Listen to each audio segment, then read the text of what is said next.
Hello, good morning. Assalamualaikum. Mela di sini di Ramada Hotel Seoul. Jadi aku mau jawab tentang program apa sih yang diikuti bisa sampai ke Korea Selatan. Nah, program ini itu adalah program kerjasama dari pemerintah Indonesia dengan pemerintah Korea di bidang pendidikan dan budaya yang difasilitasi oleh lembaga di bawah UNESCO bernama APSEU, Asian Pacific Teachers Exchange. Nah, ini sudah ada programnya sejak 2012 ya? 2013 ya. Nah, sebelumnya delegasi Indonesia yang dikirim ke Korea setiap tahunnya itu tahun sebelumnya itu ada 12. Tapi karena maybe because of the efficiency of this year atau nggak tahu kenapa tahun ini jadi 8. Alhamdulillah Mila masuk ke 8 peserta itu bersama teman-teman semua. Nah, delegasi yang 8 itu ada dari Aceh, Lampung, Jambi, Papua, Kalimantan. Kemudian programnya ini selain good morning.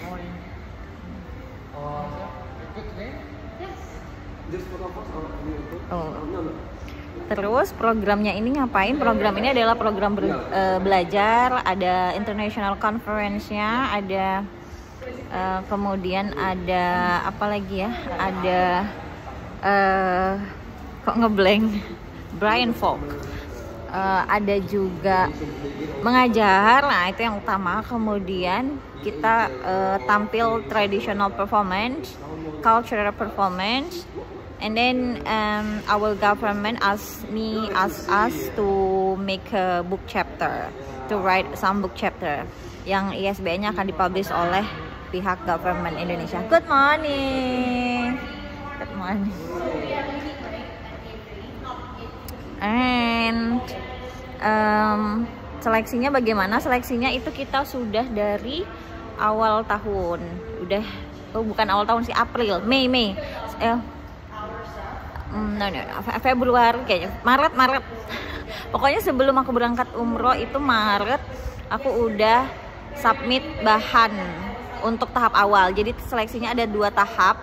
Tahap awal itu track record, prestasi, kontribusi. Kemudian ada penguasaan and skill, knowledge. Kemudian ada beberapa requirement-nya. biar langsung nunjukin video ini aja kalau ada yang tanya. Terus dari 849, kalau nggak salah 849 ya guru yang ikut kegiatan ini, yang mendaftar itu, yang lolos seleksi tahap 2 ada 41 orang. Nah, 41 orang itu kita dipanggil ke Jakarta untuk diseleksi tahap kedua. And then ada second session of selection, itu a very hard selection karena kita diinterview oleh para pakar di bidangnya.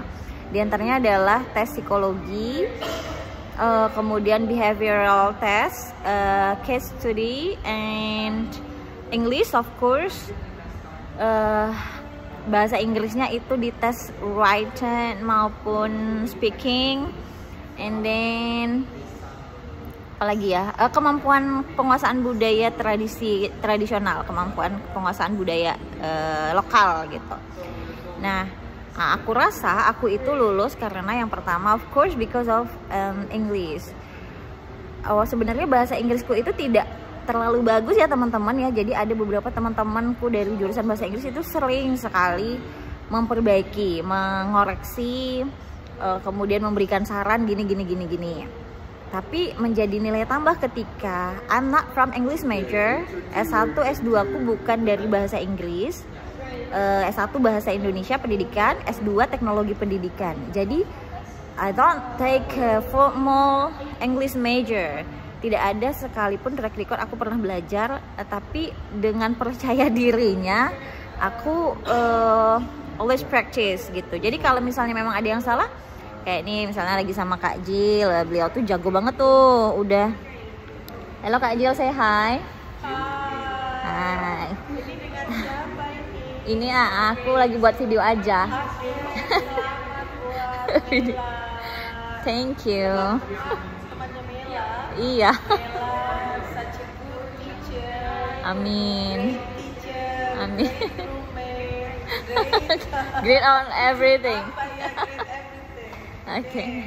Nah, beliau Kak Jill itu dari Papua. Nah, beliau tuh jago banget bahasa Inggrisnya, teman-teman. Because she is English teacher dan sudah ke 3 negara, Australia, Amerika, dan Hong Kong, yang semuanya gratis. Keren ya. Nah, apa sih? What's up, boy? Kamu tuh kenapa, Chandra? Aku naik lagi nih nanti karena nggak pede. Dia mau mengikis percaya diriku kok. No, I tell you something. What? This is in this street that personal branding is really important. So who's gonna promote ourselves except us? Shut up. Yeah, it's of course. So it's good. Let's continue again. And look at them. They are talking about me. I don't know what they are talking about. Oke, aku nantilah aku ke atas lagi, oke? And then bahasa Inggris itu apa sih, aku jadi brain fog lagi. Emang penguasaannya pentingnya di speaking, tapi tanpa menutup kemungkinan bahwa writing itu juga penting. Karena aku menghadapi di tes IKTI ini ternyata pas di tes jawab soal oke lah masih aman. Pas writing, ternyata sulit menemukan vocab yang sebenarnya kita tuh tahu. Begitu kita cari referensinya kita tuh sebenarnya tahu, tapi vocab itu tidak aktif karena jarang kita gunakan gitu. Jadi pas kita mau ambil di dalam sini nih, dia nggak keluar. Nah, itu yang susahnya kalau jarang dipakai yang namanya skill bahasa. Kemudian yang pertama, aku yakin lulus karena kemampuan itu, karena ya jadi nilai tambah ya, because I'm not from English major, but I can also speak English and writing as well. Yang kedua itu karena aku yakinnya karena mental, karena ada tes psikologinya guys. Jadi kita itu di tes psikologi yang CBT yang pakai bukunya berhalaman-halaman itu, gimana ruang sampai ratusan halaman, if I'm not wrong, ratusan apa puluhan lah ya. Jadi di buku itu di tes itu kayak dibolak-balik gitu. Kemudian ada interviewnya juga, behavioral test yang menguji ketangguhan dan kekuatan mental kita. Nah, kata temanku yang ini nih tadi nih, itu menjadi poin terbesar karena secara psikologis kalau seorang delegasi ini tidak sehat secara mental, ya akan sulit karena banyak amanah yang akan diemban, banyak tugas yang akan diemban gitu. Jadi yang kedua aku yakin lolosnya karena itu. Dan ternyata apa sih nanti dulu ini tanggung loh, udah 8 menit biar langsung aku upload. Dan ternyata bener ya, aku tuh pernah mendengar podcast Dian Sastro yang bilang kadang kita tuh lebih kuat dari apa yang kita pikir. Aku tuh selalu merasa diriku tuh kayak perasa baperan gitu-gitu ya. Tapi ternyata I just realized when I took the test of psychology, ternyata kalimat-kalimat negatif yang di-throw ke aku itu tidak berpengaruh secara langsung pada diriku mengambil keputusan. Yang berpengaruh itu tentu yang pertama suami dan keluarga-keluarga terdekat. Nah, itu sangat berpengaruh padaku untuk mengambil keputusan untuk ikut ini atau ikut itu atau dan lain-lain. Dan ternyata kayaknya kalau kalimat-kalimat negatif itu datang dari orang di luar circle ring pertama. Maksudnya circle pertama ini bukan teman dekat juga, hanya kenalan saja yang kadang-kadang memberikan kalimat yang nadanya agak kurang enak ya didengar gitu. Ternyata itu kayaknya tidak berpengaruh apa-apa. Because I can claim I am healthy mentally and physically, insyaallah, mudah-mudahan ya. Tapi kalau misalnya kayak sedih itu wajar, apalagi kalau premenstrual syndrome kadang-kadang tahu-tahu nangis macam-macam. Itu kalau sedih wajar sih. Cuman aku baru menyadari setelah tes ini kayaknya I have a healthy mental. Mudah-mudahan, amin. Itu yang kedua secara tes psikologi. Aku yakinnya lolosnya di situ. Yang ketiga, penguasaan skill seni tradisional. Ketika di tes tahap 2 aku menampilkan, kenapa lah buat videonya lurus ya tadi, kenapa nggak landscape gini ya, Gak apa-apa lah, udah terlanjur. Udah 10 menit, males ulang dari awal. Dan ini nggak akan diedit-edit lagi. Jadi kalau teman-teman nanti bertanya, aku tinggal kasih link ini di YouTube. Kayak pas HGN kemarin, gimana caranya biar jadi juara, tinggal salin linknya di YouTube. Jadi penjelasannya tidak berulang-ulang. Karena ada loh teman-teman itu yang memang serius, benar-benar bertanya nih. Kayak tadi malam ada beberapa yang WA seriously asking about the detail of the test gitu. Yang pertama tadi kemampuan bahasa Inggris, yang kedua psikologi, kemudian yang ketiga penguasaan seni tradisional. Kebetulan I love traditional dancing a lot. Aku suka menari yang tradisional, dan itu masih diizinkan oleh my husband to show the traditional dance karena memang ada kesukaan di situ. Awalnya suka itu memang udah lama sih, cuman apa ya, suka kembali karena waktu baru-baru nikah, kemudian punya kakak, punya adik, itu kan nggak fokus lagi untuk mengembangkan skill. Nah, baru suka lagi itu ketika adik udah umur 5 tahun, barulah suka lagi menari, yang sampai kemarin membuat aplikasi Android Jambi Elok itu kan ada apa ya, pembelajaran berdasarkan visual, audio, kinestetik. Nah, di situ aku masukkan kegiatan menari juga yang bisa dapat penghargaan yang HGN. Nah, itu karena penguasaan seni tradisional. Kemudian di Jakarta aku juga menampilkan seni tradisional Dadung. One of the oral traditional heritage from Batanghari. Aku belajar dari temanku duta bahasa, adik duta bahasaku di tahun setelah aku. Si Malika itu 2023 ya. Sorry ya Malika kalau salah. Jadi aku belajar sama Malika tentang seni tradisional Dadung yang Elanyo budak dari La Jambi. Nah, itu aku tampilkan di Jakarta ketika seleksi tahap 2. Itu sebenarnya Dadung itu ditampilkan bersama dengan rebano siam. Tapi karena aku nggak ketemu rebano siam waktu ke Jakarta, aku bawalah rebana yang aku beli pakai Shopee, diantar ke hotel di Jakarta. Jadi aku pelajari sedikit tekniknya, dung tak gitu-gitu. Aku iringi dengan oral tradition from Batanghari gitu. Kemudian aku kombinasiin juga dengan tarian-tarian dari Jambi, of course, because I'm from Jambi.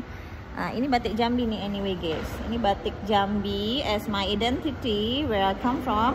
Ini batik Jawa nih. Jadi dikombinasiin karena because I'm Japanese actually.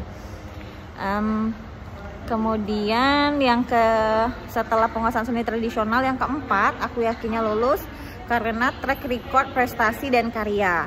I'm also tell the judges ketika di depan itu, aku juga bilang bahwa aku sudah berkontribusi. Ini karya-karyaku, ini buku-bukunya. Ada memang beberapa buku-buku yang masuk finalis, ada yang diterbitkan pemerintah, dan ada juga yang kalah guys. Jadi beberapa karya cerita anak itu tidak semuanya goal project ya. Jadi beberapa di antaranya itu aku ikut untuk kegiatan gerakan literasi nasional. Kemudian kerjasama sama ilustrator, artinya kerjasama itu kita ngerjain bareng. Kalau menang kita tanggung sama-sama, kalau kalah kita tanggung sama-sama gitu. Kalau menang kita bagi 2 gitu. Tapi kalah, banyak yang kalah itu. Cuman walaupun kalah, aku tetap dokumentasikan. Nah, jadi kan terdokumentasikan karya itu ya, ada ilustratornya, kemudian ada karya-karya tulis yang juga masuk ke proyek pemerintahan kayak Dub-Dub Api dan lain-lain. Kemudian aku juga share tentang praktik baik, prestasi HGN yang kemarin tingkat nasional, dan beberapa kompetisi lainnya seperti duta bahasa, meskipun itu udah lama sebenarnya, tapi aku tetap masukkan di CV. Duta baca juga, duta baca favorit, walaupun nggak menang ya lumayan lah ya, jadi duta baca favorit, nambah-nambahin CV begitu. Jadi itu 4 hal yang aku rasa kenapa aku bisa lolos di sini. Dari 849 atau 847, I'm a little bit forget, jadi 41, kemudian jadi 8. Nah, apa sih benefitnya ikut program ini? Nah, kemudian kan ada pertanyaan itu ya, kenapa sampai segitunya? Yang pertama sampai segitunya karena izin suami udah turun. Karena sebelumnya kalau pas adik masih kecil itu memang belum diizinkan. Jadi kita udah sepakat bahwa tahun ini tahun pengembangan diri. suamiku akan lanjut studinya, aku juga akan lanjut kegiatan-kegiatan, karena I don't think I will take S3, belum lah kayaknya ya, karena ya kayak gini udah seneng gitu ya. Jadi biar suami dulu, kemudian aku pengennya ikut-ikut kegiatan yang kayak gini, karena izin udah turun, makanya aku udah mulai serius nih ikut-ikut yang kayak gini. Benefitnya ya, tadi benefitnya apa ikut kayak gini? Yang pertama, karena ini program kerjasama dan program pemerintah, kerjasama yang difasilitasi oleh APSE UNESCO, tentunya kita dapat free semuanya, itu tiket PP Jakarta Incheon itu semuanya gratis. Kalau tiket PP itu aku lihatnya di SP Setnek ditanggung oleh Kementerian Pendidikan Indonesia. Kemudian kita ada gaji bulanan juga di sini, jadi gaji bulanan kita itu disetarakan dengan gaji di sini sebagai seorang guru di Korea. Nah, itu yang gaji pemerintahan Korea,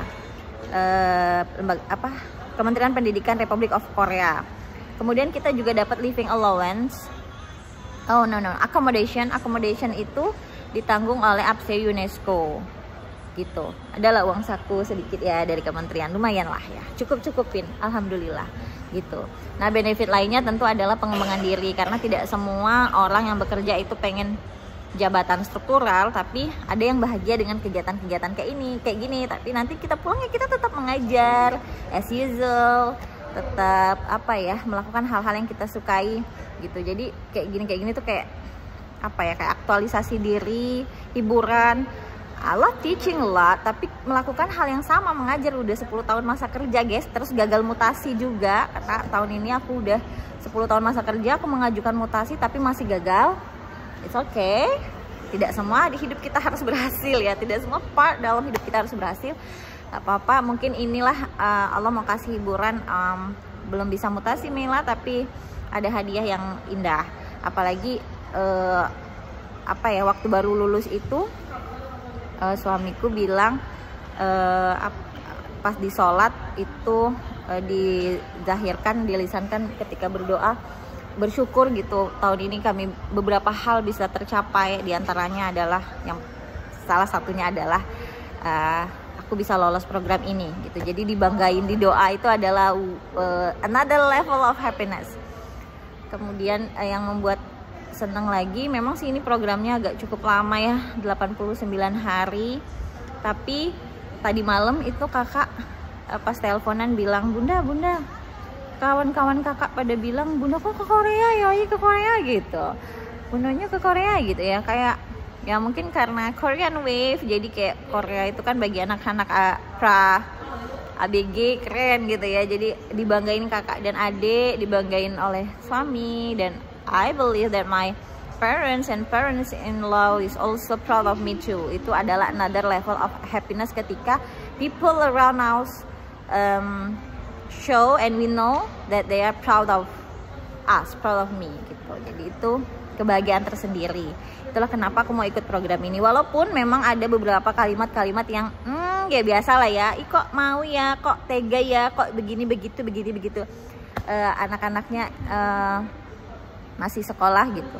Tapi ada temanku bilang yang penting selama suaminya ridho, suaminya berkenan mengizinkan, why not gitu. Karena aku merasa adik dan kakak udah cukup mandiri dan sudah bisa ditinggalkan. Tetap parenting sih dari jauh, kalau malam, kalau ada waktu itu tetap kita parenting juga dari jauh, apa yang boleh dan apa yang tidak boleh dikomunikasikan ke bapaknya gitu ya. Biasalah ya di society kita kan, kalau bapaknya yang pergi nggak akan ditanyain tuh soal anak, tapi kalau ibunya yang pergi, anaknya dengan siapa ya gitu. Biasalah, itu biasa. Kita jawab aja dengan soft spoken, okay? Demikianlah kali ini, udah 19 menit. Ini akan Mila upload di YouTube. Jadi teman-teman yang tanya program ini apa, dan program ini apakah ada setiap tahun? Sejauh ini ada terus setiap tahun di kementerian. Jadi teman-teman sebaiknya mempersiapkan diri itu sedini mungkin. Apalagi soal bahasa Inggris. Bahasa Inggris itu kemampuan yang tidak bisa dikuasai dalam semalam, sebulan, even 1 tahun. Harus kita percaya diri gitu. Kalau salah itu biasa, Jangan rendah diri. Dan biasalah orang akan terpancing untuk mengoreksi ketika mereka merasa lebih ahli. Misalnya ini aku salah ngomong, ini Pak Chandra nih, ini beliau nih orang bahasa Inggris nih, satu S2-nya bahasa Inggris. Nah, mungkin akan terpancing untuk mengoreksi, ya biasalah dikoreksi. Kenapa kita harus ngedown ya kan? Oke lah ngedown nggak apa-apa, tapi sebentar, jangan lama-lama. Demikianlah Mila dari Korea Selatan. Assalamualaikum warahmatullahi wabarakatuh.